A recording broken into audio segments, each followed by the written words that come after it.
বন্ধুরা, আজ আপনাদের একটা এমন জায়গায় নিয়ে এসেছি যেখানে পা রেখেছিলেন ভগবান শ্রী চৈতন্যদেব।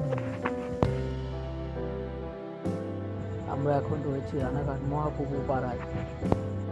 বন্ধুরা, ভাবতেই অবাক লাগে, শুনলে গায়ে কাটা দেয় যে এই পাড়াতে এসেছিল মহাপ্রভু শ্রী চৈতন্যদেব। এখানে এসে মনে হচ্ছে মহাপ্রভুর ভক্তির ছোঁয়া আজও বাতাসে মিশে আছে। তিনি যখন এসেছিলেন তখন এদিকে সব ছিল কাঁচা বাড়ি। যেই বাড়িতে তিনি এসেছিলেন সেই বাড়ির দিকে যাচ্ছি এখন। মহাপ্রভু যখন এসেছিলেন তখন এদিকে ছিল মাটির বাড়ি, চাল ছিল খড়ের, আর এই রাস্তাগুলো ছিল মাটির রাস্তা। সব শত শত বছর আগে যখন মহাপ্রভু এসেছিল তখন এই ঘরের বদলে ছিল কুড়ে ঘর আর মাটির রাস্তা। বর্তমানে রাস্তা এখন পাকা রাস্তা হয়ে গেছে, খুব সুন্দর রাস্তা। আপনারা যদি আসতে চান রানাঘাট স্টেশন থেকে কারো কাছে জিজ্ঞেস করবেন মহাপ্রভু পাড়া, এবং হেঁটে আসলে 5 মিনিট লাগবে। কথা বলতে কি বন্ধুরা, যখনই এমন কোনো পবিত্র জায়গায় আসি মনটা আনন্দে পুরো ভরে যায়। এই গলিটা পার হলেই আমরা চলে যাব যেখানে মহাপ্রভু এসে একটা বাড়িতে অনেকক্ষণ বিশ্রাম নিয়েছিলেন। বন্ধুরা, এতক্ষণ এই পবিত্র জায়গা সম্পর্কে আপনাদের বললাম। এবার একটা দুঃখজনক জিনিস দেখুন বন্ধুরা, পুকুরটির দিকে। মহাপ্রভুর পাশে এবং একটা লোকনাথ মন্দির আছে তার পাশে পুকুরটি অবস্থিত। এই পুকুরটির কি খারাপ অবস্থা দেখুন। পুকুরটা তো নোংরা বটেই, তারপর আবার প্লাস্টিক আবর্জনা ফেলে পুকুরটার কি অবস্থা হচ্ছে দেখুন। যেখানে মহাপুরুষের পা পড়েছিল সেই জায়গায় কেমন হাল এখন। আমরা যদি সতর্ক না হই তাহলে এই সুন্দর জায়গাগুলি নষ্ট হয়ে যাবে।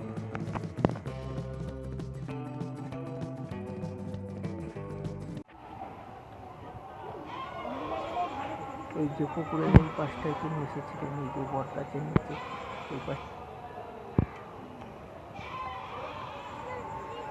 এখানে যে লোকনাথ মন্দিরটি দেখছেন এটা নতুন বানানো হয়েছে।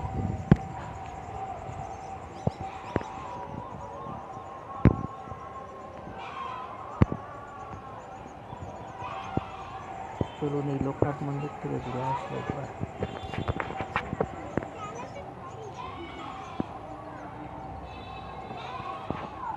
বন্ধুরা, পুকুরের পাশেই একটা লোকনাথ মন্দির আছে। সেই লোকনাথ মন্দিরের ভিতরে এখন প্রবেশ করব। এই লোকনাথ মন্দির মহাপ্রভু পাড়ার সৌন্দর্য আরো বাড়িয়ে দিয়েছে।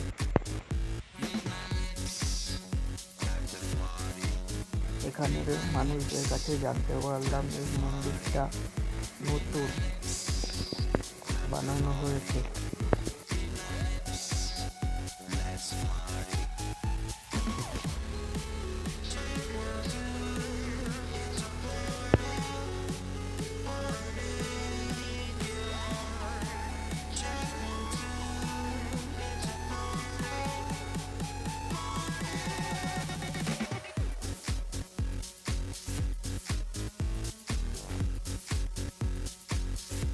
কত সুন্দর মন্দিরটি, এবং এই মন্দিরটি পুরোপুরি পুকুরের সামনেই বানানো হয়েছে।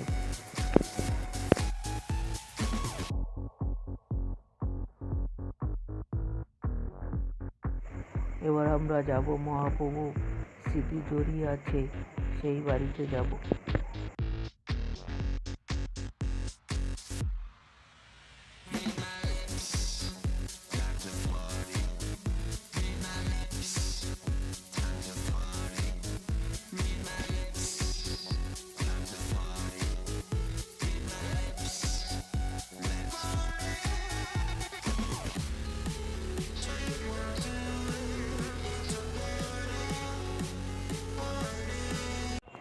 এখানে এসেছিলেন মহাপ্রভু।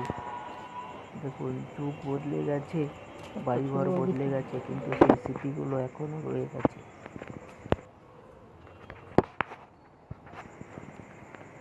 ভগবান এসেছিল সেই স্মৃতি উদ্দেশ্য করে এখানে মন্দির করা হয়।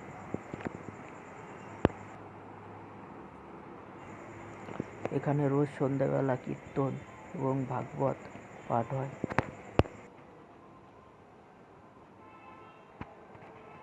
এই জায়গাটাতেই গরিব ভক্তের কুঁড়ে ঘর ছিল।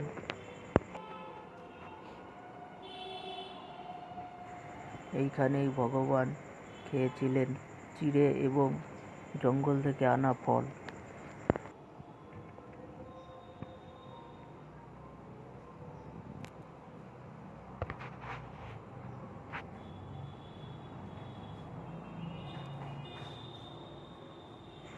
রানাঘাটে যদি কোনোদিন আসেন তাহলে অবশ্যই এখানে একবার আসবেন। বন্ধুরা, বাইরে সেই চমৎকার রথটি দেখতে পেলাম। পুরো মন্দিরটা এবার দেখাবো।